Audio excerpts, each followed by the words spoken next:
You are capable of more than you're already producing, and not just a little bit more, significantly more. And if you're honest, you probably already feel that, even though you're already using a lot of grit, motivation, and willpower. But that's the problem right there. Not many high performers are aware of this because they pride themselves in the amount of work that they're able to push through. But if you feel like you're using a lot of willpower, then there is already a problem. Willpower means that you're having to fight against something. And if you're fighting against something, then you're using energy. And if you're using energy, then you have less energy to use to build the thing that you want to build. And so this friction, this fighting, is what we call internal incoherence. It's the idea that part of you wants to grow rapidly, the other part wants some safety. Part of you wants to scale in one direction, the other part wants to scale in the other. One part of you wants this empire, and one part of you wants this time freedom so that you can go out and live your best life. And all of this negotiating with yourself is what's costing you from performing at your best, and is what is delivering the need for this willpower and fight and grit. So there's this concept in psychology called self-verification theory. And at its core, what it means is that we act in congruence with our current identity and our current beliefs. And so if we identify with the belief that we believe that business is hard and it's difficult, then we are always going to revert to behaviors which make that true. And so unconsciously, you're going to take actions that confirm that belief. You'll overcomplicate your systems. You'll delay decisions that can be made instantly. You'll overthink any problems that arise. And I have done this myself. I was at a point where I was making, I believe, about 10 grand a month and servicing about 12 or 13 different clients.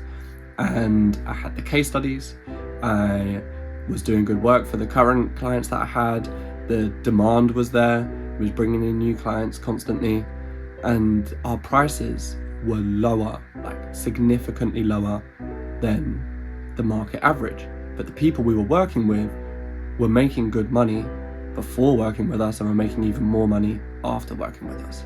We simply could have doubled our prices, gone around the sort of market average, and even if 2 or 3 of those clients left, we'd still be making close to double the money that we were earning before, just from one simple decision. However, because we believed that business needed to be difficult, and this wasn't a conscious belief, this was in our subconscious, but because we believed that, we were looking at different ways of bringing clients in. We were overcomplicating our systems and trying to deliver even more for our current clients. We were trying to make hires before we needed to. We were creating all of this action and difficulty to try and achieve this goal of earning more money, when all we needed to do was simply raise the prices. But it felt too easy, and so it wasn't a decision that we were able to make. If you feel like you're capable of more, but you're using a lot of willpower, I don't think you have a work ethic problem. I think you probably have a very good work ethic. I think you have identity incoherence. And the goal isn't to reduce output, it's to reduce that internal friction, which allows you to do more far easier than what it was before. Once your identity matches the level that you're aiming for, growth stops feeling like resistance and it just feels natural. Think about the top performers in any field. Think about Cristiano Ronaldo. He did so much work to become the person that was considered one of the greatest footballers of all time. But the amount of work that he did for football would be way easier for him than if you went out and tried to do the amount of work that he did, because his identity was of someone who was the best footballer of all time, whereas you don't have that. And so you would have to push through those training sessions and the extra training sessions and the diet and the sleep and everything way harder than what Ronaldo would have had to push. I'm not saying he didn't put in hard work, but he made it easier for himself by identifying as one of the greatest. And that would just be something that one of the greatest do. So here are 3 steps that you can use to start growing your identity. And step 1 is becoming aware of your current identity. Most people just bump into this wall again and again, and they never bring it into the conscious, where you can have awareness of it and you can actually start to change it. So start to think about the points that you are comfortable at in your business and the decisions that you're comfortable making. Basically, you should think of these things and it should have no emotional reaction. It should be something which does just feel like a decision, an action, something which you can carry out the same way that you can brush your teeth. So what price are you comfortable charging? How do you want to deliver your service? What platforms do you want to be visible on? When do you want to start hiring again? Ask yourself these sort of questions and the things that you deal with on a day-to-day in your business, and you can start to find your current level of identity by finding the things that don't have that emotional charge. Step 2 is to find these places of internal friction. And so it's looking at the places where you are hesitating, where you're second guessing, where you can feel that anxiety or stress, or even a huge emotion of like ambition and hope and desire. These are all signs of you pushing past your current level of identity that you believe is already possible.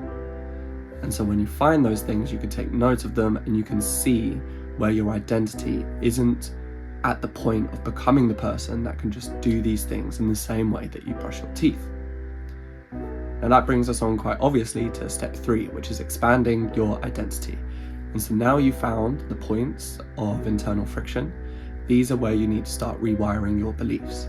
And this can take some time and some consistency because your brain wants to act as efficiently as possible. And so it uses neuron pathways, which is just common thought patterns essentially, which have already been used before, because it becomes more efficient at going through those thought presses because of things like myelin and other things going on. That basically just means it's an easier path for those neurons to fire. And now you're trying to tell your brain that there's a new path that you want it to go along. And that's why it's going to take some consistency and it's going to take some time. Now, you found the points of internal friction and you can find your beliefs and your identity around that internal friction.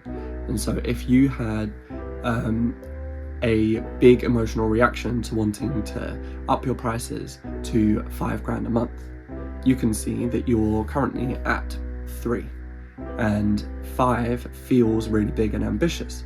And so now you need to start working on making that $5,000 a month feel normal. And you can do that through just intellectually going through it. You can go and prove to yourself that your competitors are charging this price and just remind yourself again and again and again that this is a perfectly normal price to charge. And you can just build up your awareness of other people charging that amount. You can also do it through things like visualization.